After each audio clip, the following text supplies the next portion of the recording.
From the headquarters of Telesur English in Quito, Ecuador, this is From the South, and I'm Jose Daniel Lopez.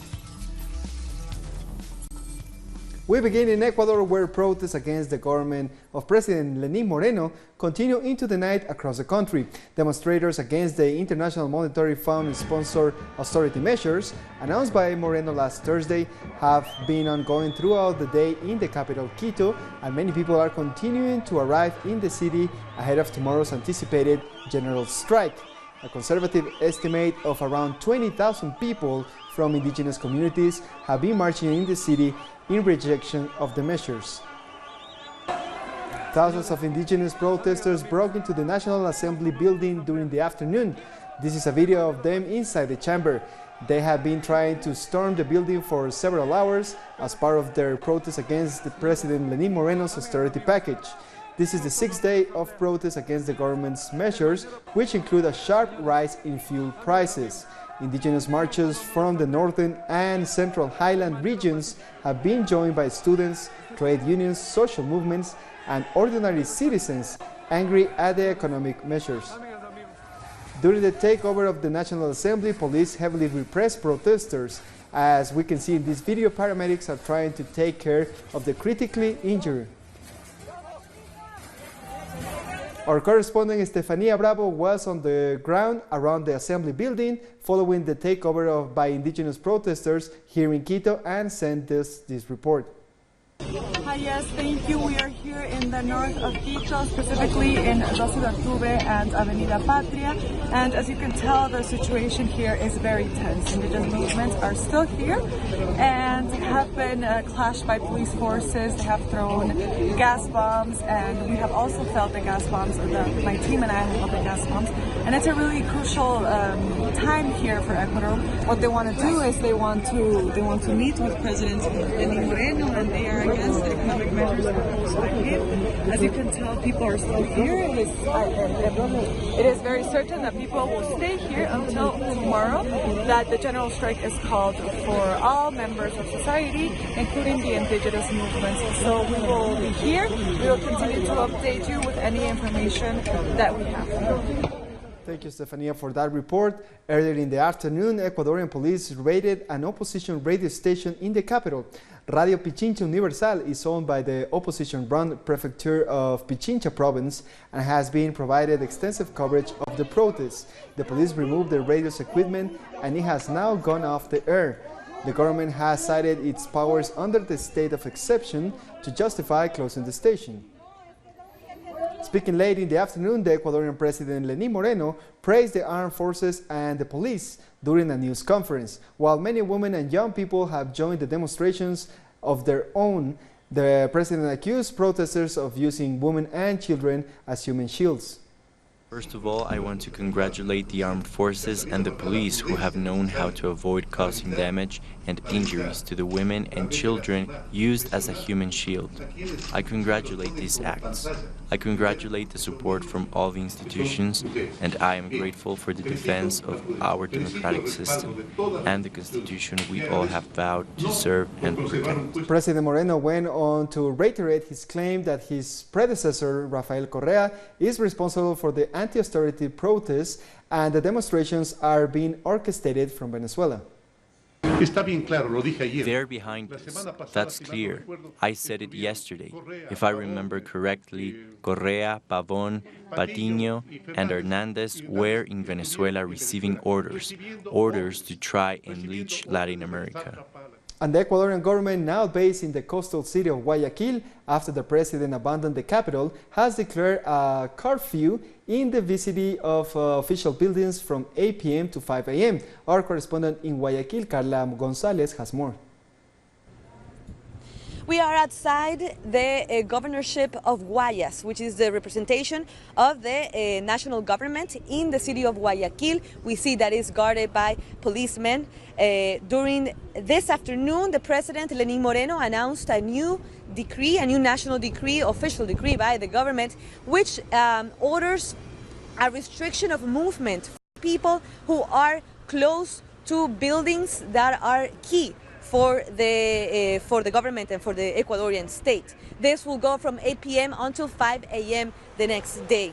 We are also expecting several protests today and tomorrow because the government has announced, the local government here in Guayaquil has announced a march, a protest to reject the march that has arrived in Guayaquil as well. The indigenous march, which took over several cities in the country, has now arrived to the main port, and the mayor, Cynthia Viteri, has announced that they will go on strike against these measures. We remember also that the government of Lenin Moreno announced they will not back out, they will continue to impose these measures, the austerity measures imposed by the IMF in Ecuador, and of course we are also expecting more information from the indigenous marches that are going on around the country. We thank Carla for that report. Still to come, we take a look at the investigation into former Colombian President Álvaro Uribe for witness tampering. Don't go away.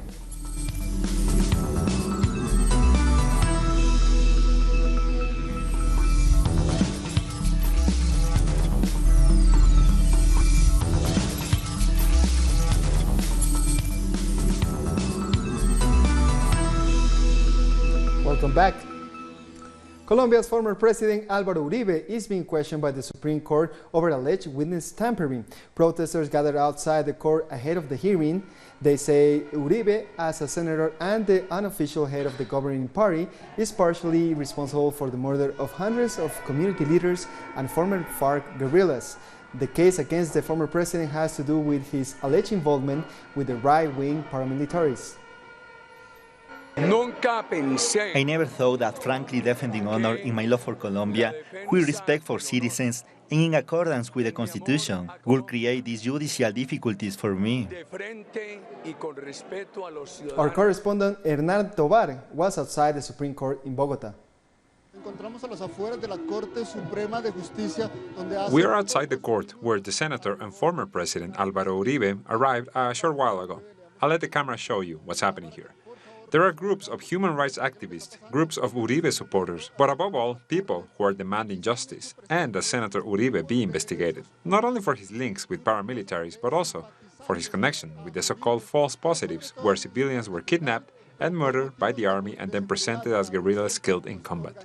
Senator Uribe was originally called to appear at a courtroom in the north of the capital, but for security reasons, the police said they had to move their hearing to the main Supreme Court building here in the center of Bogota. Senator Uribe was called to answer a list of 100 questions presented by the judges relating to the accusation that he tampered with witnesses and manipulated evidence. Thank you, Hernán, for that report. Staying in Colombia, a bill promoted by right-wing parties in the country proposes setting limits on public protests. Human rights organizations are opposing the bill as it violates constitutional and international norms. Demonstrations like this are a target of security bodies belonging to the Colombian government. The defense minister and the interior minister agree that social movements must be regulated by means of a bill that will be presented by right-wing political parties in Congress and that aims at setting limits on public demonstrations. We need to create punitive measures for social protests because the way public forces are attacked isn't appreciated by citizens. Civil servants are ridiculed. In some cases, they try to set them on fire and attack them with all kinds of tools, and in some cases with firearms. This requires punitive measures. Human rights organizations argue that if this project were to be adopted, it would be violating Colombia's political constitution. They say the bill is actually seeking to provide ways to violently suppress all sorts of protests, as well as stigmatize social movements that are growing in the country. If we are going to talk about building a constitutional norm or any other kind of norm about protest, it must be one that guarantees protests can take place and that they are not limited or criminalized, and one that doesn't promote police violence. One of the most controversial aspects of this project is the possibility that under the presumption of acts of violence or vandalism, public forces may force their way into educational institutions, something that, according to the educational community, violates the principle of university autonomy. Meanwhile, the students' community is also demanding investigations into the anti-riot squad after the death of students during protests. The student movements have specifically had to endure many murders. At the hands of the SMAT, student leaders like in the case of Oscar Salas, who was murdered inside this university by a non-conventional weapon used by the SMAT during a confrontation. In the next days, the project aiming at regulating demonstrations in Colombia will be presented in Congress for debate and approval. Meanwhile, students have been protesting, saying that on October 10th, they will mobilize on the streets to request the abolishment of the anti-riot squad and the investigation of acts of corruption inside public universities. We move up to Mexico, where the U.S. auto giant General Motors is temporarily laying off another 446 workers in Mexico because of the strike by its workers in the United States. Last week, GM suspended 6,000 workers at its Silao assembly and transmission plant in Guanajuato, central Mexico. The latest layoffs are in its engine plant in Ramon Arcipe. 48,000 members of the United Auto Workers Union went on strike across the United States on September 16. Talks with management are said to be deadlocked. Our correspondent in Mexico City, Eduardo Martinez, has the details. According to the latest update, about 446 General Motors workers in Mexico have been fired as a result of a strike by workers from the same company in the United States, which has been going on for a month by now. The majority of workers are deployed at the company's Ramos Arizpe factory in the north of Mexico. GM previously laid off 6,000 workers in Mexico at a separate facility in Silao, Mexico. At the end of September, the company announced that a good portion of the workers in Mexico are obliged to take out vacations, and they will only receive 55% of their salaries during this time. The GM strike in the U.S. affects about 6,000 GM workers in Mexico. Car components make up one of the biggest portions of Mexico's export market. The Mexican government hasn't taken address the worker situation so far. We thank Eduardo for that report. It's still in Latin America. Honduras opposition and social forces are coming together to demand the resignation of President Juan Orlando Hernandez. U.S. prosecutors say jailed Mexican drug lord Joaquín El Chapo Guzmán gave $1 million to the brother of Honduran president, a bribe that was meant to reach the country's leader for campaigning financing. Hernandez, who enjoys the staunch support of the Trump administration, has said the accusations were less serious than Alice in Wonderland. But prosecutors in New York tell a different story. They allege that El Chapo personally gave the money in bribes to Juan Antonio Tony Hernandez, the president's brother, who in turn used his government connections to smuggle U.S.-bound cocaine through Honduras. It's devastating for a country when its president is being accused of scheming against an entire institutional structure that allowed drug trafficking to take place from South to North of America. After the first hearings against Tony Hernandez, Honduras Attorney General and the Supreme Court have failed to say whether any investigation would be launched into the allegations against the Honduran president and his brother. There has been no answer from the state attorneys so far. There are no answers neither from the armed forces nor the police. They're just silent. This is what's happening right now in the country, and it's so unfortunate because the Honduran people are the ones who are suffering. Various opposition forces are starting to mobilize. And now they are calling for mass protest action to demand the resignation of Juan Orlando Hernandez and his co-conspirators. As a result of this, opposing political and social forces are calling for the people to exercise their right to protest. Until the narco dictatorship falls down, we will let you know the details in time. Interest from various social and political sectors have been mobilizing to hold mass protests against Juan Orlando Hernandez's government. There's been major uncertainty in our country. The entire opposition needs to join forces. We can't have a leader who has been accused of drug trafficking by the New York 7th District Attorney. I believe that Juan Orlando Hernandez's resignation is crucial for the entire country. The president has been labeled a co-conspirator, though he has not been charged. During the trial against his brother, former mayor Alexander Ardon testified that the president received funds that facilitated drug trafficking, while providing protection to Ardon and his family. After the break, Trinidad and Tobago's government announces a new budget. Stay with us.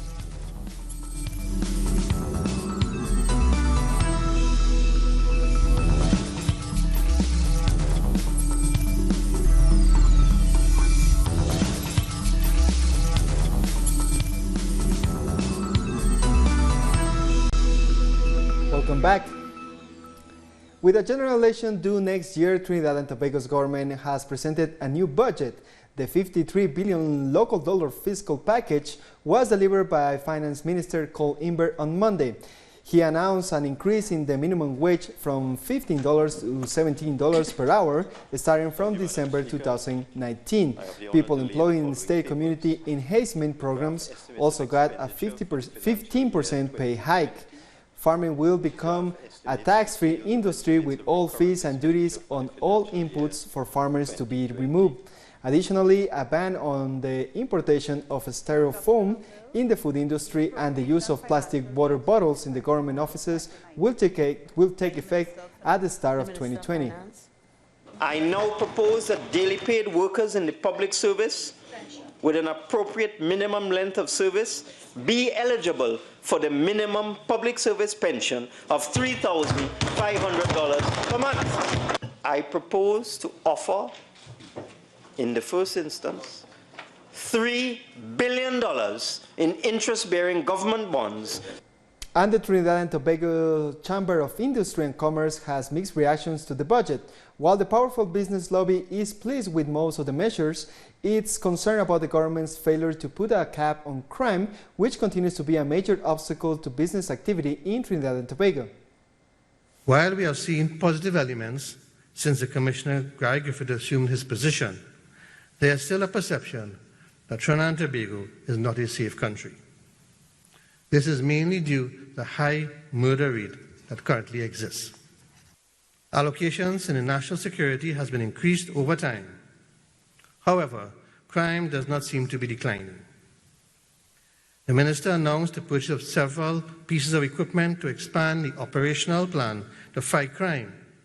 If we want to see improved foreign investment, we must see positive results on these initiatives, as companies want a safe country to invest and operate. Meanwhile, opposition leader Kamla Pesar responded to the 2019 and 2020 budget, saying what the country needs is jobs. How to create new revenue streams and create new jobs and foreign exchange. That is what we should have heard here today. That is what the minister should have been telling us today. How do we create jobs? What am I going to do as Minister of Finance for job creation, for revenue generation, and for forex issues to be dealt with? Moving north, Jamaica's Prime Minister Andrew Holness has stressed that small island developing states or SIDS are under immediate threat of climate change. He made the comment while giving the keynote address to the Private Investment for Climate Conference in South Korea on Monday. PM Holness said that more must be done to tackle the crisis. Climate-related shocks, whether sharp and swift hurricanes or lingering and debilitating droughts, have a long-term effect, particularly on the economic growth trajectory and public debt of small island developing states and less developed countries. The problem is compounded by the fact, as you all know, that small island developing states, notwithstanding that by virtue of size, we are the least cause of the problem, but by virtue of our geography, we are among the most vulnerable countries to the effects of climate change. But we are also, by virtue of the state of development of our economy and public institutions, we are amongst the least able to respond. Staying in the region, Guyana's President David Granger says the protection of indigenous land, languages, and other rights remains a priority of his government. Granger issued the assurance while addressing over 200 village leaders at the opening of the National Toshelos Council. The council is the highest representative body for indigenous peoples. There are nine indigenous nations that settle across the 10 administrative regions in Guyana. President Granger asked village leaders to set aside their differences and come together to reduce some of the social problems threatening their communities. Work together to reduce the incidence of alcoholism, incest, murder, non-communicable diseases, people trafficking, prostitution, substance abuse, teenage pregnancy and suicide in certain communities. Antisocial behavior undermines the cultural fabric of communities and lowers everyone's quality of life. Moving across the Atlantic, Algerians have protested once again in the capital Algiers, demanding the removal of the ruling elites. The protesters condemned the presence of security forces and arrests during demonstrations. The latest demonstration in Algiers was sparked by an announcement that presidential elections will be held in December, which they say will favor another corrupt politician. Algeria plunged into crisis in February when people protested to stop the former president from running for a fifth time. He later resigned and the election was postponed. We went out against the elections of December 12th. I swear that we won't let them happen. We don't want this regime. The military regime has to fall. We want a democratic, free, civil country. Staying around North Africa, search operations continue for 17 missing African migrants a day after the bodies of 13 old women were recovered following the latest shipwreck off the coast of Lampedusa. Coffins were lined up on the port as bodies were brought to shore. The migrant vessel, which was carrying more than 50 people, capsized in bad weather. 21 migrants survived the sinking of the boat, but many are still not accounted for, including 8 children. A Cameroonian survivor recalled the traumatic experience.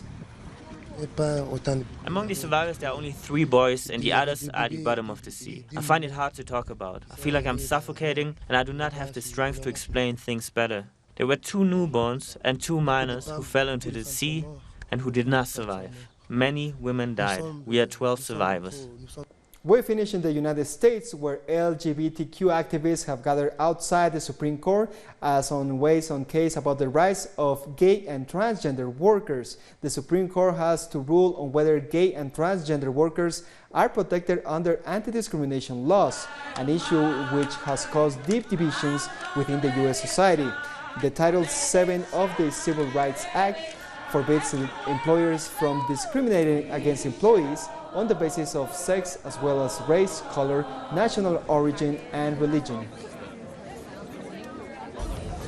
And we come to the end of this news brief. You can find these and many other stories on our website at telesurenglish.net. And don't forget to join us on social media, Facebook, Twitter, and Instagram. For Telesur English, I'm Jose Daniel Lopez. Thank you for watching.